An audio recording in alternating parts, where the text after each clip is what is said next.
Good evening. This is Dr. Curry. This is Colby Owens. And welcome to The Source. We don't have our other co-hosts with us today, but we are very grateful, Colby, that you're here. And we're coming to the end of the summer. Yes. But we want to start off our news. We have so much to cover today about dealing with the shootings that are happening in and around the city of Wilmington.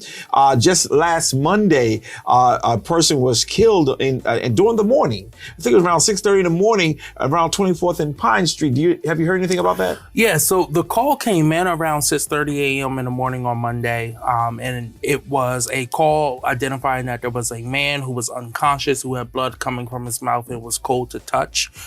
So most likely he was killed prior to that. But they had found a 28-year-old man in that park who had been shot. And unfortunately, he had passed away by the time officers have responded. Again, this is a long line of violent incidents that we're seeing here in the city of Wilmington that we've been talking about. But as of right now, his identity has not been released to the public, which means they're probably trying to still get in touch with next of kin. Right, that's what I would assume as well. And I guess when we are looking at this shooting, have they got any suspects on this? Not that I know of. It's really sad because this was early morning. You have a lot of kids who, Monday was the first day of school. And I know at least 2 bus stops are right there around that park. So to start the school year off like that, and to have such a eerie thing happen to start the school year is really sad. And again, this goes to what I see as creating additional community-based trauma through gun violence. And unfortunately, the young man passed away, but also those kids had to see what was going on in their community as well, too. Yeah, and I think we sometimes discount the fact that they are seeing this trauma and they still have to go to school. They still have to make sure they function as if everything is normal. And this is just not normal behavior. Then also on Wednesday night, there was a shooting in the Brandywine Park. Now, to my understanding, they did find a person who was responsible for that shooting. Anything on that? Yeah, so there was a 40-year-old man found in the 1200 block of South Park Drive with a gunshot to the left side of his head. Within hours, they were able to identify a suspect and find that suspect, who was a 39-year-old man who was charged with assault about a few hours later after that. The guy who was shot was taken to the hospital, and as of right now is in stable condition. Okay. So he did find, but do you know anything about the man that they found that said was responsible for the shooting? So they have not released any details on why exactly he shot the 40-year-old man. But that's probably will come out during trial and everything. But I'm just glad that they were able to identify a suspect and get him off the streets in a timely manner. Yeah, and I just wonder, what did they do in that case that they may not be doing in other cases? Because they're very seldom we're going with things not being solved. And we're not sure everybody's presumed innocent until proven guilty. But whatever they did in that, they probably need to relook at that and make sure they're trying to do it. One last thing that happened on Thursday that was very, very powerful. And I want to make sure, and when I say powerful, I really mean in that, to my understanding, a gentleman was shoplifting. We don't know all the details, but we're just giving what we know just on Thursday morning, and was shot and killed by police. You have any details on that? Yeah, so around 7:30 in the morning, there was a incident where a young man was going in the Lowe's and they said he was stealing supplies from there. Individuals have said this isn't the first time, but he's been harmless. And instead of confronting him inside the Lowe's, the state police decided to allow him to leave and then confront him once he was in his car. This led to him trying to drive away, very similar to the Lamont Moses case.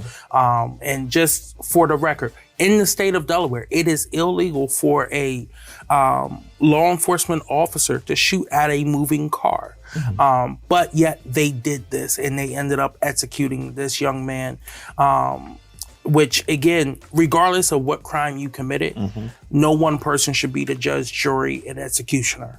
And again, this is sad, but it's a pattern that we're seeing with the state police, especially over these last few weeks. Last week, I talked about the young 17-year-old boy who, a state trooper who went rogue because kids playing ding dong ditch, he said was them trying to break into his house. And he went after one teen who he thought did it, who was a young African-American 17-year-old. Dragged him out his house without a warrant, and put him on the back of a police car for 4 hours with the heat on to try to get him to tell him where these other kids were, where the 17-year-old had no clue what was going on, who these other 4 kids were. And then when he found out who the other 4 kids were, he beat the one who actually rung his doorbell halfway to death. The kid is a 15-year-old kid. He is in the hospital. You should see the pictures, all bruised up, on tubes, head wrapped and everything. It's unacceptable. And then after that, you just go down the long list of incidents that have happened with the state police in a year's time, right? And it's no way you don't sit back and say, this is a pattern of abuse here by the state police. Yeah, let me back up a little bit, because for those who are watching us, it becomes important that we really set the truth in front. Now, you're saying last week we did report that there was a state police officer who decided, I guess his wife called him and said somebody rung the doorbell. Now, look, I'm from the inner city. We've played ding dong dings. I mean, I'm just going to be honest with you. I know Reverend Curry now, but when in my former years when I wasn't him, we did things like that. This is juvenile behavior. Right. He's 15 years old. All right, let's say he really did this. So to my understanding, that you can correct my facts, the wife called the husband to share that they playing games, they rung the bell. He then went and thought, the first person he thought it was, drug him out to get him to tell who did it, put him in a car for several hours in the heat. And then when he realized that this guy didn't know anything about it, he went and found the guy who allegedly did it. And then he beat him halfway to death. Well, while they were holding that 17-year-old, they held his other 2 friends who are 18-year-olds as well, too. They found a gun. Oh. And they said, oh, this shows that you're criminals and everything. But if you review the body-worn camera footage, guess what that gun was? What was that? A water gun. A water gun. This is also, again, with a pattern of abuses from the state police. You look at the officers who were just upset that the guy gave them the middle finger. Yeah. And they knew that charge wouldn't stick, but yet they still charged the guy. But yet there's still this question of, every time we say we want to see change in our system, oh, well, y'all don't understand the struggles of being an officer. I'm sorry. On my day job, I don't get to make mistakes like that and walk away scot-free. That's right. I don't think most of us do. But now we're seeing this with the what happened down at the Christiana Mall with the 4 young ladies. We saw what happened with Mohammed, the young man, after his graduation. We saw this now with 3 other cases in the last few weeks. And I guarantee you there's probably countless more out there that have not been reported. That have not been reported. Yeah. Right? People are scared. Right. So what is going to be done that actually speaks to addressing police brutality, accountability here in the state, and true transparency? Because to be honest, none of that has been addressed here in the state of Delaware. Now, there has been some change, and I'll hats off to Senator Marie Pickney, who was the prime sponsor of SB 147, 148 of the last session. And that changes our use of force policy. That was a great step. Hats off to Sherry Dorsey Walker, Representative Sherry Dorsey Walker, who changed the policy that now requires body-worn cameras to be worn by officers, even though some departments are still finding loopholes on not to wear their body-worn camera footage or not to wear their body-worn cameras or not to have them on in certain incidents. Those policies have been changed. Now, what is left and what we've been fighting so hard for is the accountability side of things. And that's what we haven't seen. Yeah, because now a young man have lost his life for shoplifting. If that is the reality. Now, do you know whether or not this young man who was allegedly shoplifting, did he drive towards them to try to run them down or run them down? That we don't know. If anyone has been on 13 at the Lowe's on 13 and know where the DMV is, apparently the shooting took place in that little road right past, like if you pull out of Lowe's and goes to the right towards the DMV, it happened in that little strip of area right there, strip of road right there. So it's not a huge road, right? I think at one point it becomes a one-sided road on each side. So a 2-lane road altogether. It's not that much space. I don't believe cars can park on the side there. So I don't know if any cars were out there over in that area when that took place. But that is the area that it was in. Yeah, but I'm still trying to wrap my head around. The law says that they're not supposed to shoot at a moving vehicle. Correct. Then why are they shooting at moving vehicles? That's why you're saying that the accountability piece is just not there. Absolutely. But we at some point, that's where the voices have to be raised, to basically talk about when they're going to be held accountable. And for those of you who are watching today, our goal is never to devalue the police department or to devalue police. We need police officers who can protect and preserve our community. It's important that that happens. And all too often, we tend to believe that all we got to do is just arrest our way out of everything. And sometimes we fail to remember that everyone who appears guilty is not guilty. Right. And this young man was stealing. Now, I wonder how much, allegedly, because I don't know that to be a fact neither, but I wonder how much money was the value of what he allegedly took, as opposed to his life now being gone, his family now having to suffer from this, the loved ones that he has. And what gave the police the energy, we got to kill him, we got to shoot at him. These are the things that angers me. Why did they feel empowered? Why is it that when you colored people are involved in something, y'all always get shot? I just don't understand it. Listen, at the end of the day, I've been very clear. It doesn't matter what color you are. Okay. I'm gonna fight for you.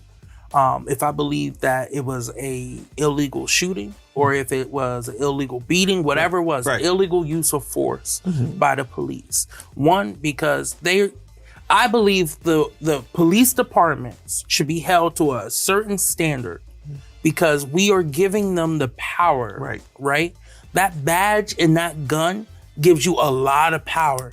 And that paycheck comes from my money, right? So we're giving you a lot of power to be a peace officer in the community. And by being a peace officer, everyone should feel safe. Right. But currently, right now, there is implicit and explicit biases in the state police. And it has shown with these incidents time and time again. You either remember when the officers took 82 minutes to respond to Academia Alonzo's school, a minority school that is a Latino-based school. When there was a threat of violence, right? Someone called and said that they were going to shoot the headmaster in the head and shoot up the school. They have recording. They got the transcripts of it to prove that it was truly said to her. Right. She called the police, and they sent one officer to respond. In the era, this generation, we consider this generation the lockdown generation because of how many mass shootings we've seen in schools, right? You're not safe in the church. You're not safe at a grocery store. You're not safe in schools. We see it time and time again. And I won't even just say churches, places of worship. Yeah. Whether it's the AME church down in South Carolina or Tree of Life up in Pittsburgh. Absolutely. Yes, sir. And to only send one officer, and the one officer completely gaslit the principal the entire time, told the school to come off a lockdown without clearing anything. Thank God it was a prank. Right. It was a former student who was still pissed at the headmaster. But if it was a real situation, a lot of people could have been harmed that day because the officers did not take them serious. Yeah. And when you speak of the fear that we are constantly living in, you saw what happened even this week at the University of North Carolina. And that is a historically white institution, very respected institution. And the faculty member was shot to death. And I saw, and I really give credit to the University of North Carolina's newspaper. They shared all of the text messages that were being exchanged between students, their parents. I love you, I'm gonna die, I'm about to die. The fear, the hurt, the anxiety that is going on in our schools, because you talked about the churches, or should I say the synagogue, the worship places. You talked about the schools, but now it has reached even the universities. Yeah. It's everywhere. There's no way we can get away from this. One of the university shootings that I remember from when I was young was Virginia Tech. Yeah. And at the time that happened, our teacher wanted to teach us about gun violence on universities, and made my entire grade, I was in 5th, 6th grade then, made us write an essay on it. And to see now that this has happened in multiple places since then, right? And in this last year, I know I could count at least 4 other times on university campuses that we've had shooting incidents, right? It's nerve-wracking. Absolutely. It's nerve-wracking. So I definitely get what you're saying about UNC. And the headline you were talking about earlier of the text messages. You don't know. Yeah. You don't know. Yeah. And all they knew was a shooting going on, and they could be the next. They would even jump. If you saw it covered, I saw it on CNN covered. They were jumping out of windows because all they knew was it was a message put out that a gunman is loose on the campus, and it's just people were just going crazy. We live in an unstable time. And we really have to get a grip on this. And those who protect, now I am a gun holder. I believe in my amendment, my rights, but I'm a responsible one. But do we really need those big weapons? What do you call those? AR-15s. Do we really need those on the street? I don't think so. I really don't think so. People say, oh, we use them for hunting and all this other stuff. Really? If you need a gun like that to hunt, you need to stop hunting. You're not a good hunter. Absolutely. Our ancestors grew up hunting with bows and arrows. So, again, this world, it's a lot of violence out there. Yeah. It's a lot of individuals who have alternative motives, who want to harm people. Yeah. And I think, right now it's dangerous on a lot of fronts. Yeah. And the last thing we'll try to cover in this last minute we have is what happened with, in Florida, where the white supremacist guy, he decided to go into, first he went to HBCU, but got turned away. That shocked me that he went that far. But imagine if the police officers weren't doing their jobs there. I think it was at Wayne. I forgot the name of the university. But if the officers were not doing their job there, he would have been able to had a free reign to shoot up a lot of people. But he then went to the Dollar General and shot someone in a car, an Uber driver. It's just really sad, the level of violence. Yeah. So, we all got that notification while we were down in D.C. during the March on Washington 60th anniversary. And again, it's 100% racially motivated. And it gives me flashbacks of the shooting at the grocery store where the gunman had the N-word written on the nose of the barrel. And that's what his focus was. You remember in that incident, he actually pointed the gun at someone who was white and said, oh, no, you're good, right. and then went on and killed multiple black people. Yeah. When you look at this, you have a state that is systematically destroying our education system, who are systematically targeting anyone who is black, anyone who is LGBT, anyone who is different from what that governor is. And then you sit there and during the press conference, I love the people who shouted, "This is on your hands, DeSantis." Yeah. I was shocked that they did that, but that was great, grateful. Because you can't sit there and do all these things and then act shocked when you see shootings like this take place. Absolutely. When you see individuals who have been demonized because of the skin color and just sit back and say, oh, I don't know where they got that it was okay to attack. No, they're taking your lead. That's right. Yes. And I believe that with all my heart. So it's so much going on. We're going to go to a commercial break in a second. And I just wanted to make sure that people understand that the gun violence in America is just out of control. Those who push the narrative that all we need to do is just keep our guns to be safe, look at what it's creating. It's creating a whole lot. And for the police officers who feel empowered to just shoot before even asking any questions, just shoot against the law. The law says not to shoot against moving cars. It's just unacceptable. And while you do not want this type of things to be talked about, I think these type of perpetrations need to not stop occurring. We're going to take a quick commercial break and we'll be right back. Join us at 9 a.m.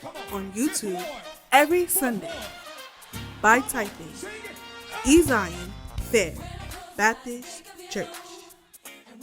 Oh my God, help me today. Which means every storm is a school. Every trial is a teacher. Every experience is an education. And every difficulty is development. We are Wilmington's most exciting church.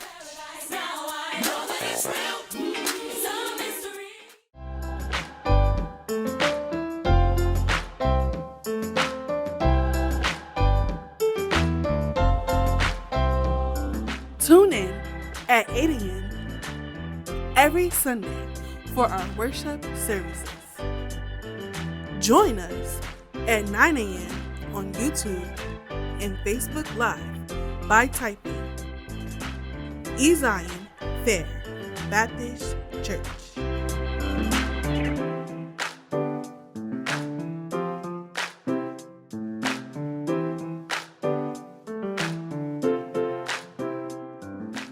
We are Wilmington's most exciting church. New guests, new conversations, new stories every Sunday at 11 a.m. Grab your cup of coffee and tune in with Dr. Curry for our weekly episodes of Coffee with Curry.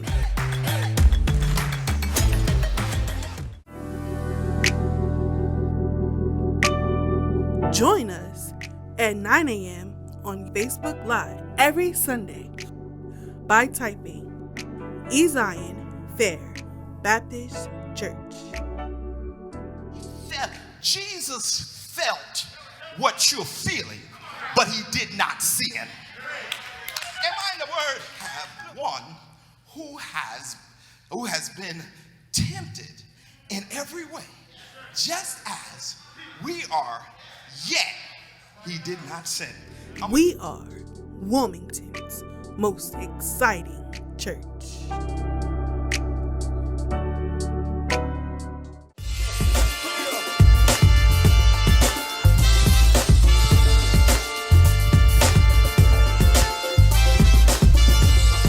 And we're back. Well, Brother Colby, we still don't have Sister Shanae here, but we got you, and we want to know what's going on with the Colby Corner. Yeah, so first off, I want to keep going about some issues with police. So the other day, there was a meeting on Wednesday down in at the Dover City Hall. Okay.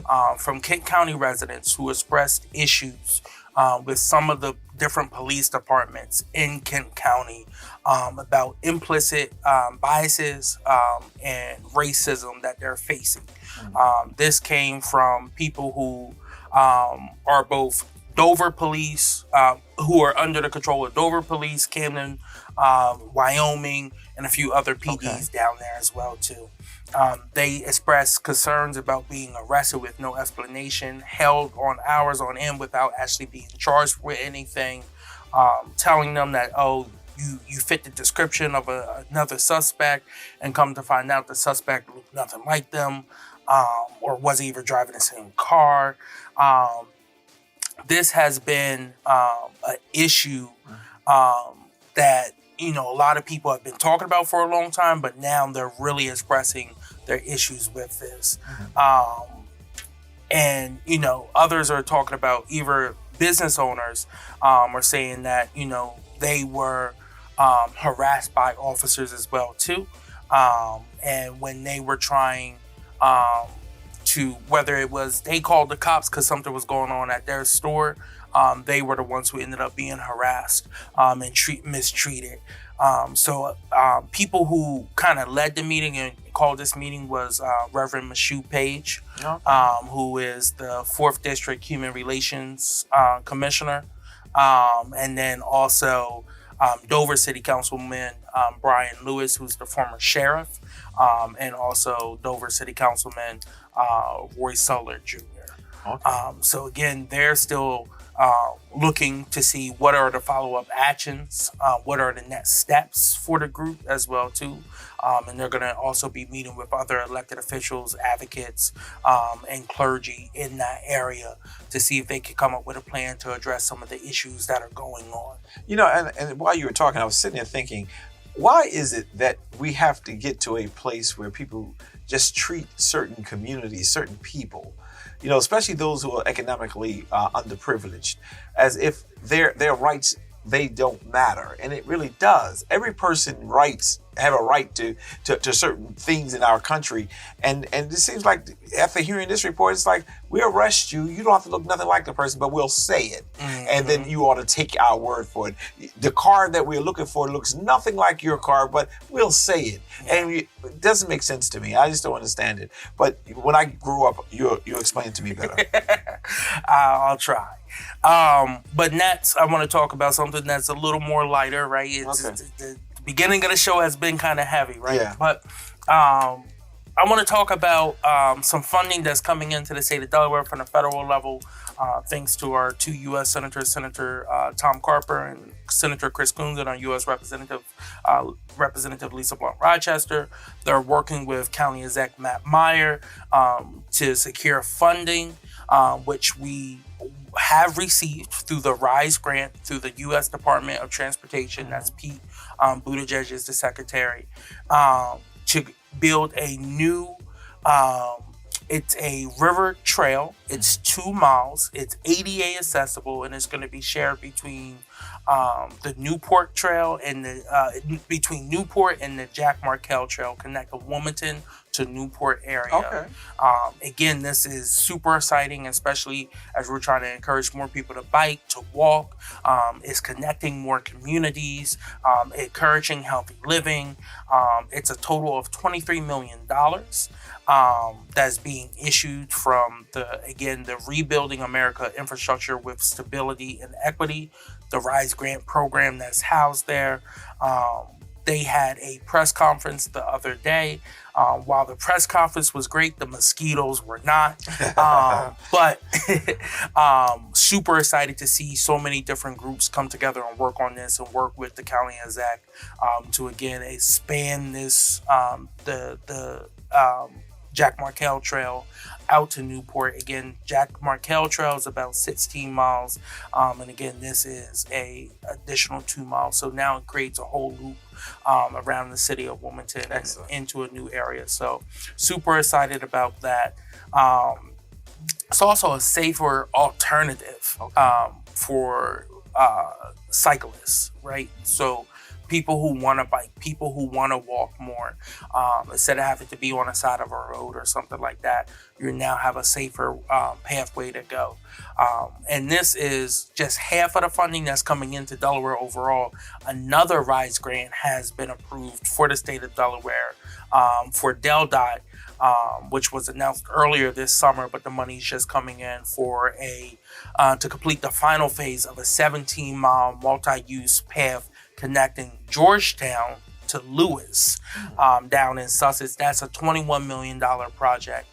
So altogether, $44 million coming into Delaware through the RISE grant program, and those federal funds there. Well, having connected national representation is very much important, because I'm listening to all the, you said RISE grant, this grant, that grant, but having the right Congress people, having the right senators does help our case, and also having the president of the United States from your state. Yeah, that helps too. Yeah. That helps too. But we have 3 people who are working really hard to bring in as many funds as possible to the state of Delaware to get these programs funded and up off the ground. It also is going to bring some jobs for people who are working on the project, and then create some new adventures for families as well too. Yeah, because that's going to be important, especially with this whole health piece. So let's looking forward to that. Yeah.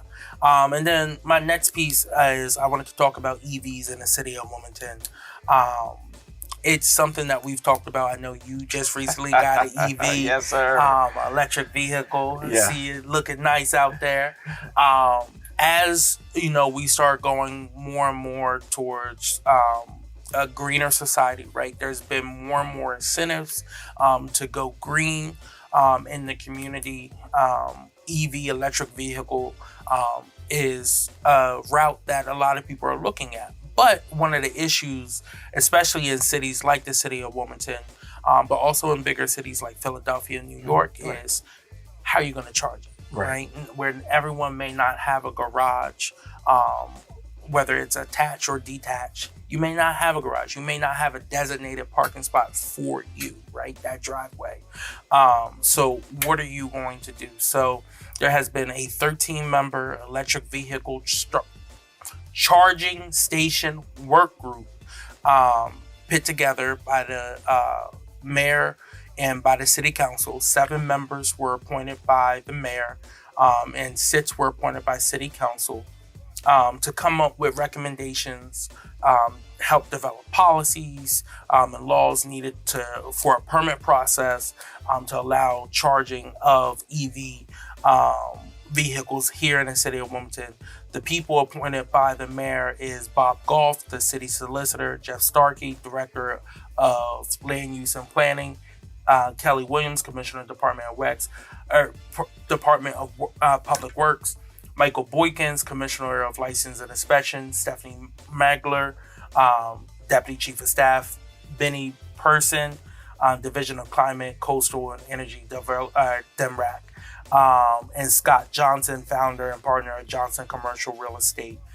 The people appointed by the city council is Jed Hayfield, the president of Colonial Parking, Ayanna Harrison, strategy and policy analyst, Michael Leon, the vice president of Applied Control Engineering, Joe Zeklo, EV owner and Wilmington resident, Paulette Tinkleparl, EV owner and Wilmington resident, and Cora Castle, Wilmington resident and EV owner. Great. Well, it's interesting. I was out doing some visitation.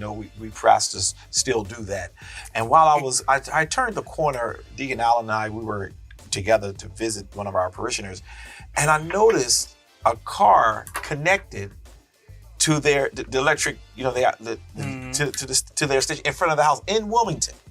And I said, "Oh my gracious, it's coming! It must be. They must. I knew it had to be somebody who did it themselves. But this group that I'm hearing you're saying is going to really be critical and really being able to even have designated parking for EV. Since we're trying to go green, I know it's going to take off some people, but I'm saying to all of you who have these gas gugglers, I am a true, thorough believer in the electric vehicles at this point. I did a supercharge just because I wanted to see. I have one in my garage, so I don't really have to go and get it charged anywhere else. How much one is on like 20% to charge it back up to 100%? $2.34. Come on. I was spending $130 a week just on gas. Now we're talking about only things I have to do now is charge it and leave it alone. Brakes maybe at some point within the next couple of a year or two. I don't know. Maybe windshield wipers. Come on, Colby. We need to think about it. Even if you can't buy new, buy used, because it is something that is really, and when I warm my car up now, I just want to share some things that I'm learning. In the summertime, if I want my air conditioner on in my car, I push the buttons and it does it. But I don't have to worry about the fumes going through my house because of my car have to be on in the garage. It's so many benefits to it, and yet you're saving money and it's helping the environment. So for those of you who say, well, I don't want no electric vehicle. Matter of fact, my wife didn't want an electric vehicle neither. And now she does. Because while she's still paying all that money for gas and I refuse to help with the gas bill, she's now deciding, you know what, I think I better think about this. And I think it's a good place we're going, because with all these tornadoes and all this stuff that's happening with our country, the climate rather, we do need to start really thinking more sensible with it when it comes down to every aspect of it. Yeah, I agree with you. As someone who just went through buying a new car and everything, I would have loved to get an EV, but it was not in my budget range. And they're not that expensive. You got to stop trying to have the biggest thing out there. You got to start learning to just budget and find out which one was in your budget. I'm an organizer, so I need some room. I have to have my tables, my chairs, my boxes, my bullhorn, and everything in the back. So I need some space. And also, I'm a big guy, so I can't do those little cars. I can't do those little cars. But there are some really good EVs out there. Me personally, for about 2 weeks, I got an opportunity to drive the new F-150 Lightning. Okay. Which, again, if you are a truck person, you understand the F-150 has always been a very big, muscular truck. I could do everything in it. It had its own generator in it. It was amazing. And now you have the extra trunk space because you don't have an engine in the front, right? I absolutely loved the truck. It was amazing. I got to do organizing with it, and a part of that was they let me use the truck to let me see how EVs were, right? A part of a promotional campaign. So EVs, I am a big fan of them. I know that they're coming out with some additional ones. Right. Me personally, I only get American cars. So I've stuck with Chevy for a while. And I know Chevy's coming out with a new EV, Equinox, and I believe a Traverse the following year as well too. So I'm excited about that, and I'll take a look at that. I'll have some Chevy points to transfer over. But overall, I think as we get closer to that time period, taking advantage of some of the incentives, right? So there are tax credits available if you are getting a new EV. I know. Right. They have now expanded that, so if you get a used one within a certain time period, you can also get a tax credit for that as well too. And then, of course, they're bringing down the prices now that it's becoming more mass-produced, right? Yes. So even Tesla has come down a little bit from when it first got really popular a few years ago. You look at, some of these prices, they're already dropping from the $90,000 and $100,000 range down to the $70,000. And sometimes even under that too. But Kia is not an American-made car, right? But Kia is doing a really good job. They say it's one of the easiest cars to steal, but with the electric ones, it is not. Correct. And there's a couple that they have, and they got one that they got I think it's an EV9 or something like that. It's going to come out from a family van, more or less. And there's a whole lot. I saw the commercial for that one. Yes. It actually looked pretty cool. Yeah, my wife was looking at that one too. But I just hope that we start thinking more consciously of our environment and things, and it's helping the pocketbook. Yeah, now, I don't know what the gas station is going to do once we get too many of us going the other route. But I am very happy with my vehicle, and I hope that people who can get them used if you have to. I'm glad to hear that. I didn't know that you can get some write off for the used ones as well, because all of that really it does matter. And just speaking of Kia as well too, I will give them credit for this. They are doing a good job with the hybrid vehicles as well too. Yes. And Kia is one of the more safer cars to drive out there. They did have a little incident with the Key Start vehicles from 2021 to 2019 due to the TikTok trend and everything. But other than that, they have been doing a good job. But again, as we continue on this pathway, right, everyone's creating new incentives to get to certain carbon emissions by 2030 and 2050 to try to bring down our carbon footprint. This is a way that we can help. Okay, good. Well, great. Well, that's pretty good. Anything else on that Colby Corner for right now? That's all I have for today. We're going to take a quick commercial break, and we'll be right back. Join us at 9 a.m. on Facebook Live every Sunday by typing Zion Fair Baptist Church. Jesus felt what you're feeling, but he did not sin. Am I in the word? Have one who has been tempted in every way, just as we are, yet he did not sin. We are Wilmington's most exciting church.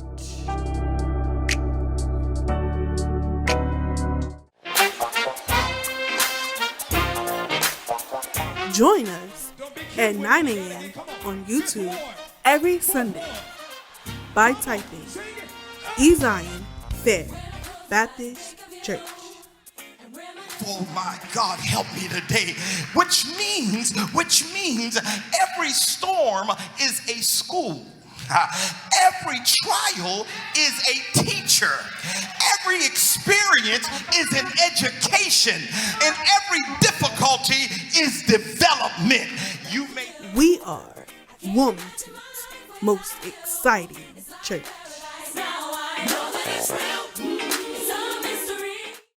New guests, new conversations, new stories every Sunday at 11 a.m. Grab your cup of coffee and tune in with Dr. Curry for our weekly episodes of Coffee with Curry.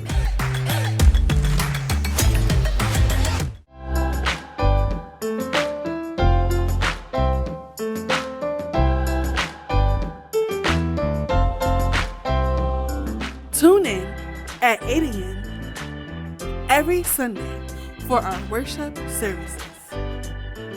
Join us at 9 a.m. on YouTube and Facebook Live by typing Zion Fair Baptist Church.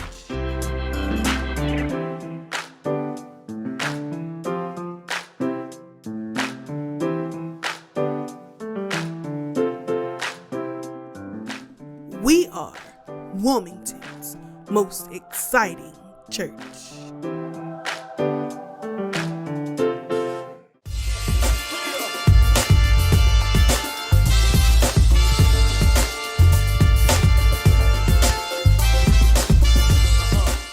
And we're back. Well, Colby, we had an opportunity to do the Colby Corner. We had an opportunity to talk about some of the things that are going on. Now, what we didn't discuss today is the politics. The politics, what's going on in and around the state of Delaware.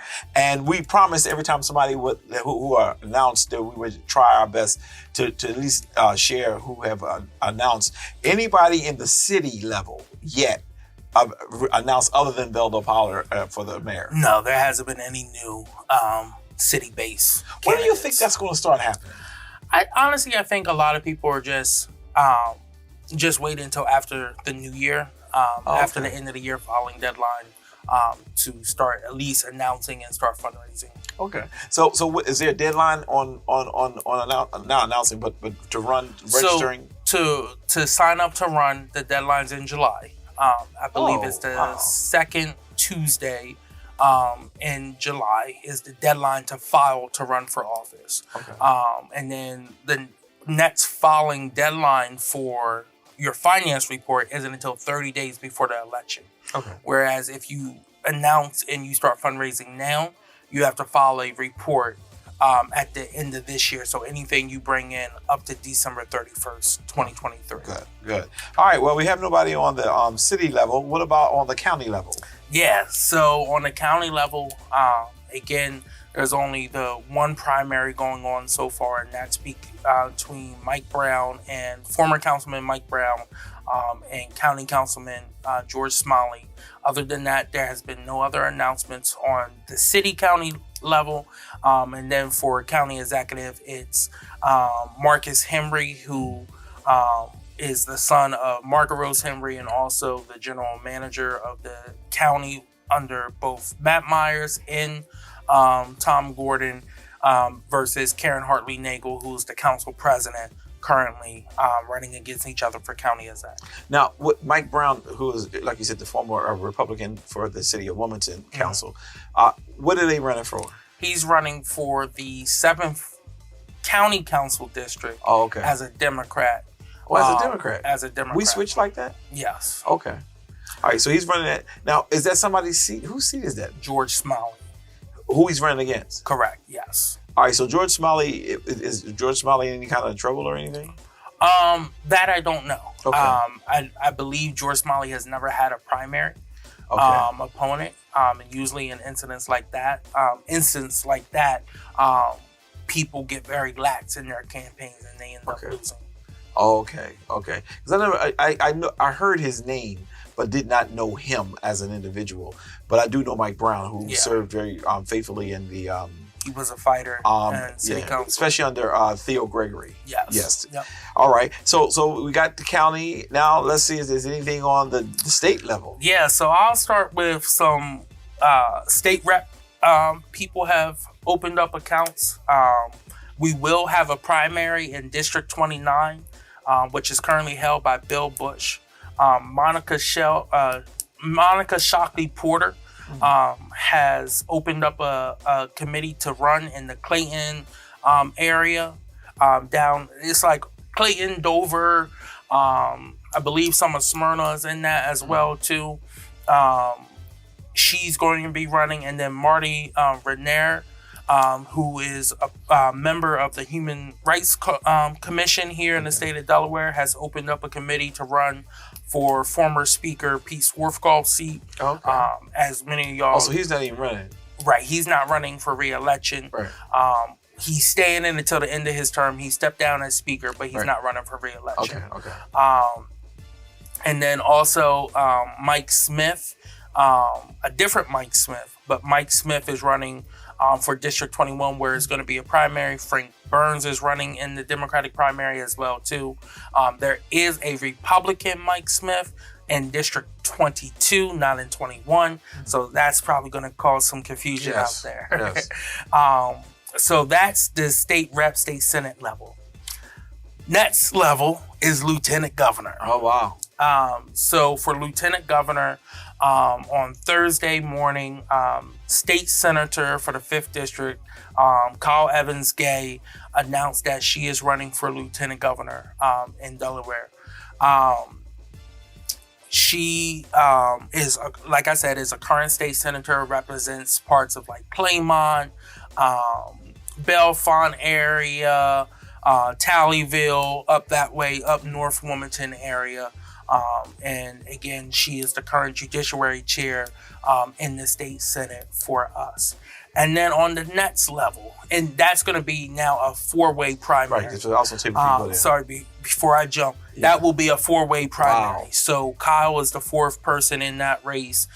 You have David Lamar Williams, who ran against John Carney in 2020 for governor, who's now running for lieutenant governor. You have Debbie Harrington, who's the vice chair of the Delaware Democratic Party and vice chair of the Board of Trustees at DSU, who is running for lieutenant governor. And then the first person to announce in her second run for lieutenant governor is current state rep for the 3rd district, Sherry Dorsey Walker. Right. So it's going to be a very highly competitive race that we're going to keep a very close eye on and bring updates. And I'm noticing it seems like it's 3 African American women?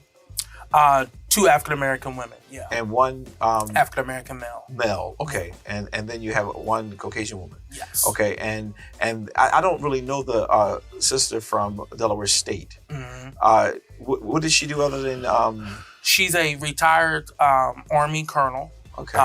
And now she's retired now, but now she serves on the board of trustees for DSU. She's an AKA, as well as Sherry as well. Wait a minute. They're both it is interesting.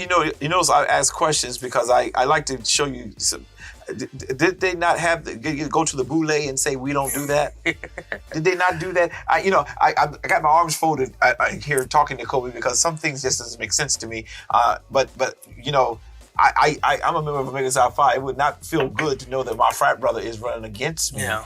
If you really think I'm that bad of a candidate, then maybe you would, just have a conversation with me off record, and maybe I can take your suggestion. So she's a member of Alpha Kappa Alpha with Sister Sherry. Okay, go ahead. Mm-hmm. And then you have the brother. Tell me a little bit about him. So I don't know too much about him. He is from the Kent area. Okay. He's run before, but really has not put together a strong campaign for anything. He seems to like having his name out there. But I have not seen him put a strong campaign together for anything. And then you have the last person. Right, Kyle Evans Gay, who, again, she is a state senator and an attorney. Okay. She's an attorney with, I believe, Conley and Gallagher. Okay. But don't hold me to that. I used that firm before. I do know she does government law. Okay. And corporate disputes as well too, I believe. Okay. But it's going to be a very close race. And where is she from? So she's from Delaware. No, I know she's from Delaware. I mean, where is she Where does she live? What area is she in? Like Tallyville, okay. Concord Mall area, okay. Up that way. Okay. So 202 area. Yeah, okay. 202 up Naaman's Road, okay. All that area up the there. folks who got the money. Understood. Yes. Understood. And then exciting. The governor race is growing. Let's hear this. The current lieutenant governor, Bethany Hall Long, has officially opened up a committee for governor of the state of Delaware. Okay. Which means that she probably will be announcing pretty soon. But this means that you're going to be having our current county exec, Newcastle County exec, Matt Myers, mm-hmm. Versus our current lieutenant governor, Beverly Hall Long, running for governor. That's going to be an interesting race. It is. Yeah. It's going to be a very high-powered race, but a very... I know it's a lot of dollars already in both of those campaign war chests, but... this is just going to intensify over the next few months. I think we have 15 months.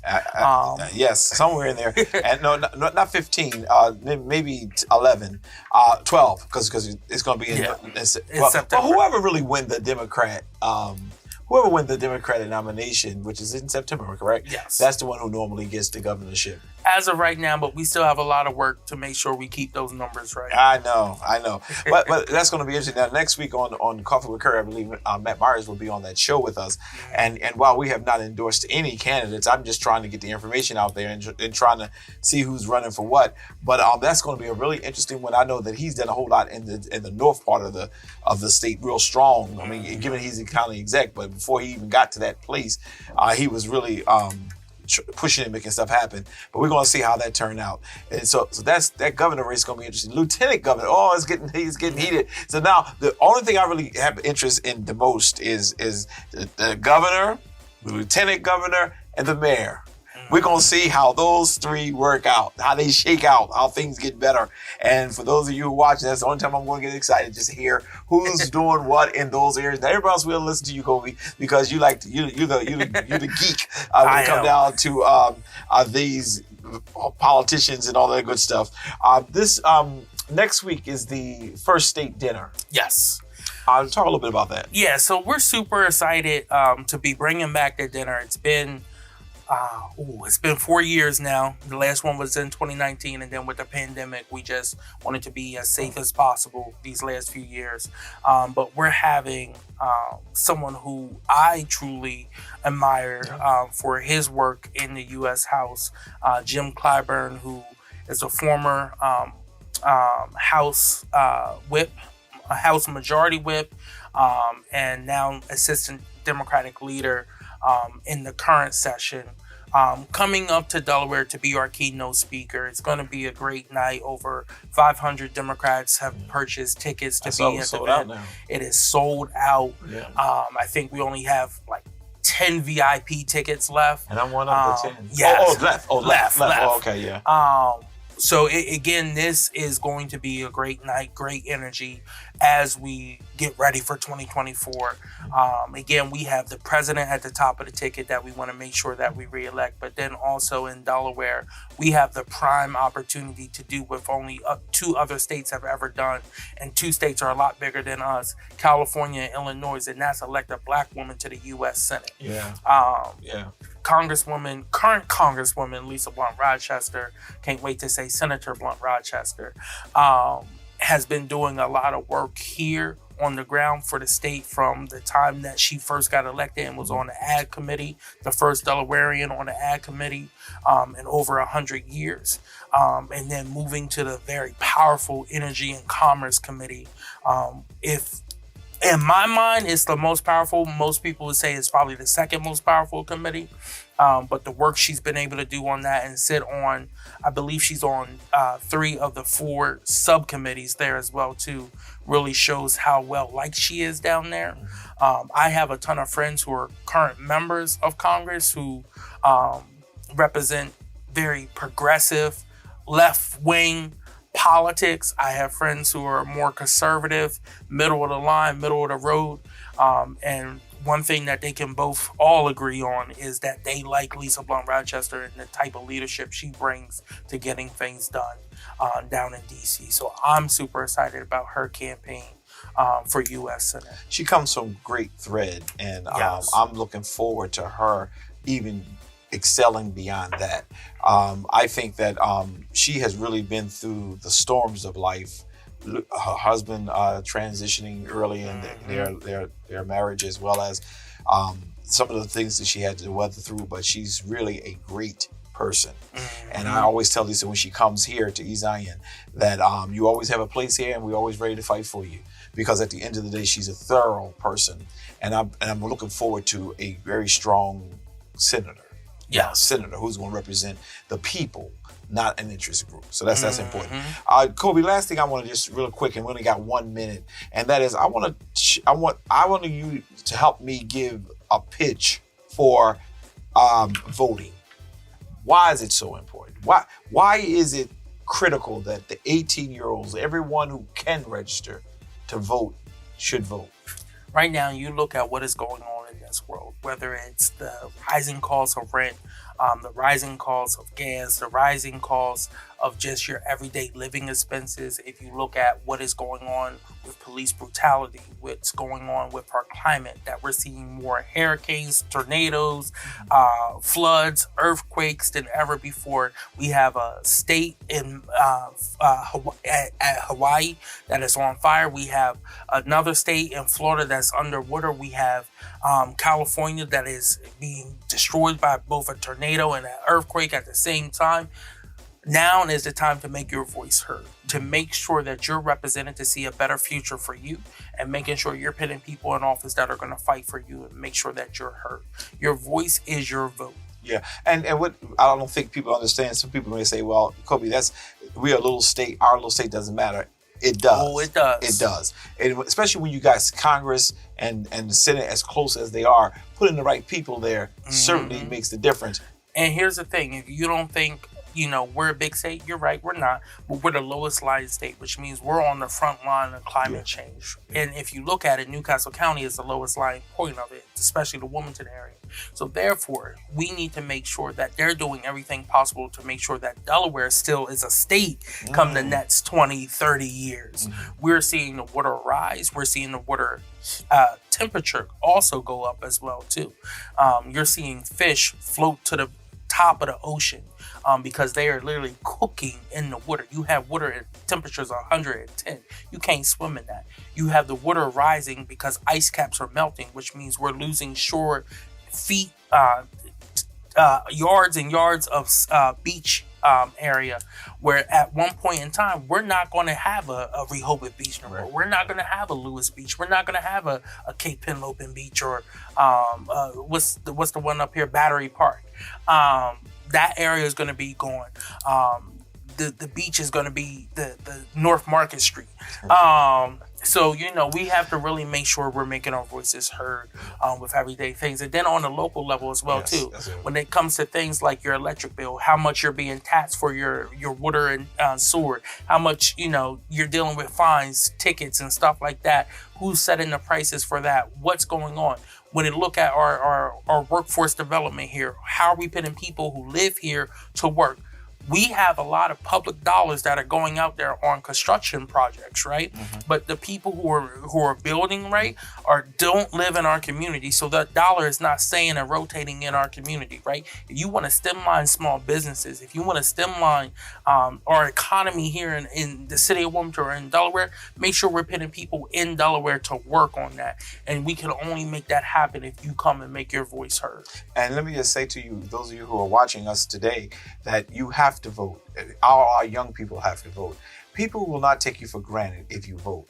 A voteless people is a powerless people. You got to vote. That's important. We got the mayor's office. We got the city council. We have all of those offices matter. And if you're tired and you're sick and tired of people who are playing games with you, you have to vote. You have to stop relying on Colby, who they beat up and they run people against him and make sure he doesn't get in office because he's fighting for your rights. It's now time for you to stand up for your own rights and vote in people and hold them accountable. For the next couple of weeks, matter of fact, until the election, I'm going to continue to talk about let's get out the vote. Let's vote. The 2nd district is considered to be the largest voting district in the city of Wilmington. The 1st district. The 1st district, I'm sorry. Well, then let's change that. Let's make every district very high when it comes down to voting, because if you don't, we're going to continue to find ourselves in a jam. I want to take this opportunity, Colby, once again to say thank you so very much for sharing with me. Thank you for having me. And guess what's going to happen? We're going to have our co-host back with us next week. She already sent word that she got a lot of updates, so we're going to look forward to hearing from her. But that's all I have. You got anything else you want to share? I have nothing else today. Listen, I want to say thank you so very much. Don't forget to get registered to vote. Until the next time, see ya. Take care, y'all.